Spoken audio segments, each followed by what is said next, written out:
Tidak hanya ada fenomena rojali atau rombongan jarang beli dan rohana atau rombongan hanya nanya, kini ada juga fenomena roh halus alias rombongan hanya mengelus-elus. Fenomena roh halus merupakan sekelompok orang yang datang ke mal hanya untuk memastikan kualitas dan membandingkan harga suatu produk yang ujung-ujungnya belanja di toko online.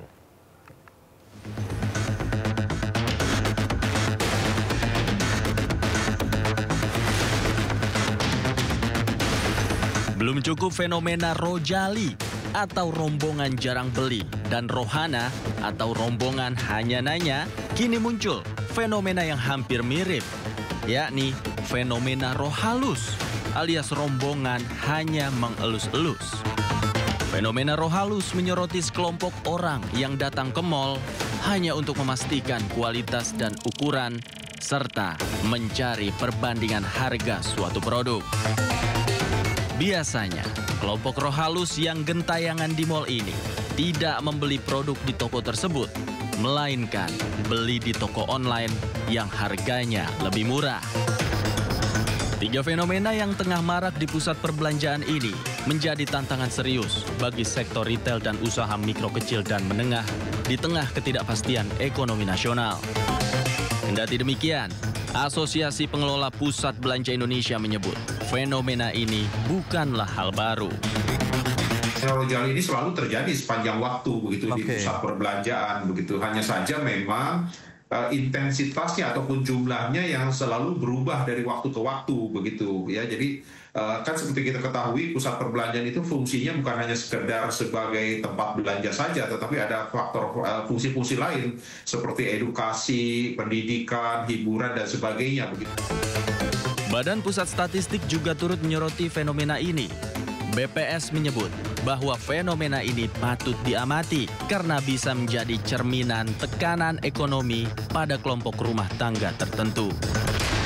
Rojali adalah sinyal penting bagi membuat kebijakan untuk tidak hanya fokus menurunkan angka kemiskinan, tetapi juga memperhatikan bagaimana untuk ketahanan konsumsi dan stabilitas ekonomi rumah tangga pada kelas menengah bawah. Amati teman-teman semuanya, apakah yang rojalinya itu ada pada kelas atas, kelas menengah, atau rentan, atau bahkan yang di kelas miskinnya. Kami belum sampai survei ke arah rojali. BPS juga menegaskan, fenomena ini dinilai penting untuk mendesain ulang arah kebijakan pemerintah agar persaingan dagang antara toko online dan toko offline tidak semakin ketat. Dari Jakarta, Tim Liputan iNews melaporkan. Pusat Pelaporan dan Analisis Transaksi Keuangan kembali membuka puluhan juta rekening nganggur yang sempat diblokir.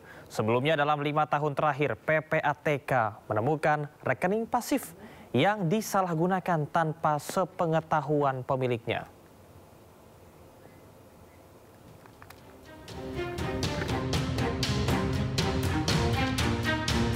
Pusat Pelaporan dan Analisis Transaksi Keuangan atau PPATK telah membuka puluhan juta rekening dorman atau nganggur yang sebelumnya diblokir.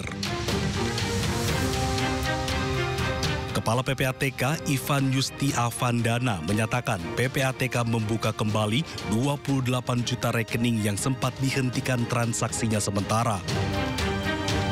Rekening tersebut dibuka kembali setelah pihak PPATK mengecek kelengkapan dokumen hingga keberadaan nasabah. Sebelumnya, PPATK memblokir sementara rekening pasif atau dorman dalam waktu tertentu.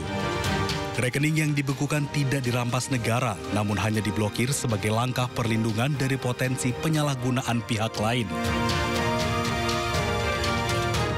PPATK melakukan perlindungan rekening nasabah tentunya agar hak dan kepentingan nasabah bisa terlindungi. Uang nasabah tetap aman dan 100% utuh. Kemarin Rabu, Presiden Prabowo Subianto juga sempat memanggil Kepala PPATK Ivan Yusti Avandana dan Gubernur Bank Indonesia Peri Warjio ke Istana Kepresidenan Jakarta.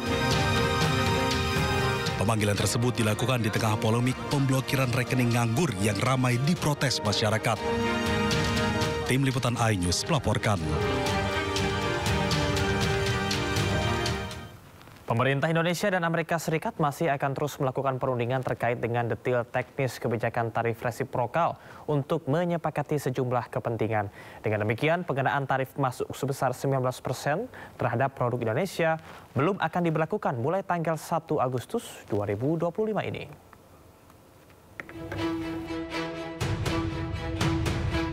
Perundingan masih akan terus berlangsung untuk bicara detail teknis, karena masih ada beberapa kepentingan yang dijanjikan dan akan ditindaklanjuti, yaitu terkait dengan beberapa pokok, yaitu Indonesia akan diberikan juga tarif yang lebih rendah 19% untuk beberapa komoditas.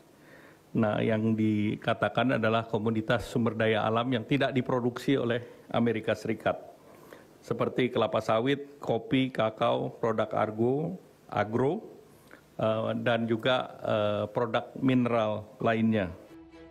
Demikian pernyataan Menteri Koordinator Bidang Perekonomian Erlangga Hartarto yang menyebut bahwa Indonesia dan Amerika Serikat masih akan mengadakan sejumlah perundingan yang terkait dengan pengenaan tarif resiprokal sebesar 19% bagi Indonesia.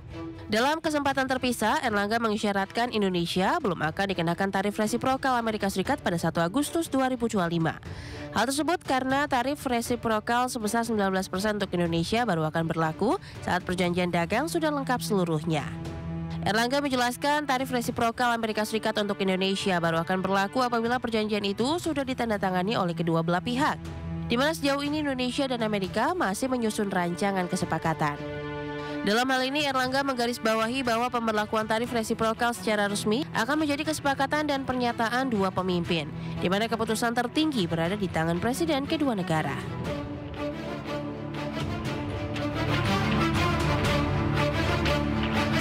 Terima kasih Anda masih di Sindo Sore bersama saya Camar Haenda. Dan untuk mengawali segmen pamungkas, kami akan informasikan 3 berita utama pilihan redaksi Sindo Sore. Sekjen PDI Perjuangan Hasto Kristianto mendapatkan amnesti dari Presiden.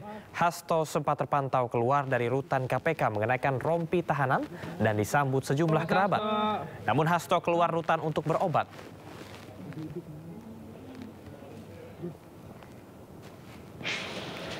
Satgas Pangan Polri menetapkan 3 tersangka dalam kasus beras oplosan. Ketiga tersangka berasal dari PT Food Station Cipinang Jaya. Ketiganya adalah Direktur Utama PT Food Station KG, kemudian Direktur Operasional RL dan Kepala Seksi Quality Control FP. Adapun merek beras oplosan yang dijual di pasaran dari PT Food Station diantaranya Setra Wangi, kemudian juga Setra Ramos, Merah Premium, Setra Ramos Biru, dan Resik.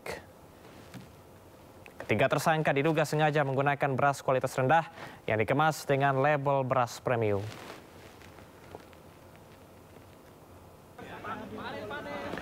Anies Baswedan terlihat di Lapas Cipinang Jumat pagi menyambut bebasnya Tom Lembong. Selain Anies, rombongan pengacara Tom Lembong juga sudah tiba di rutan Cipinang dan memberikan informasi. Presiden Prabowo dan DPR setuju memberikan abolisi terhadap Tom Lembong.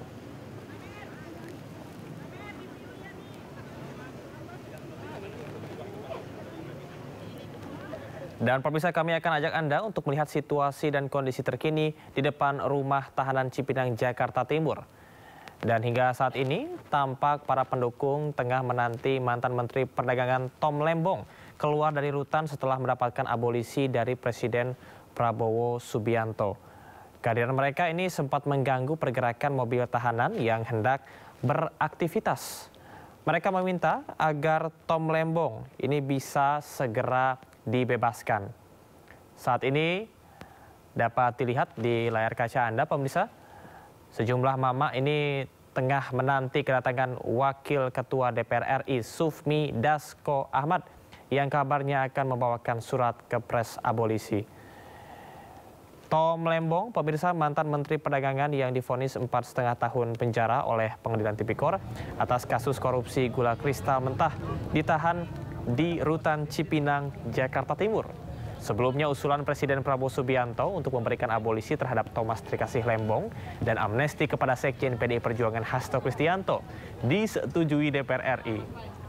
sehingga mempengaruhi vonis yang sempat menimpa Tom Lembong dan juga Hasto Kristianto.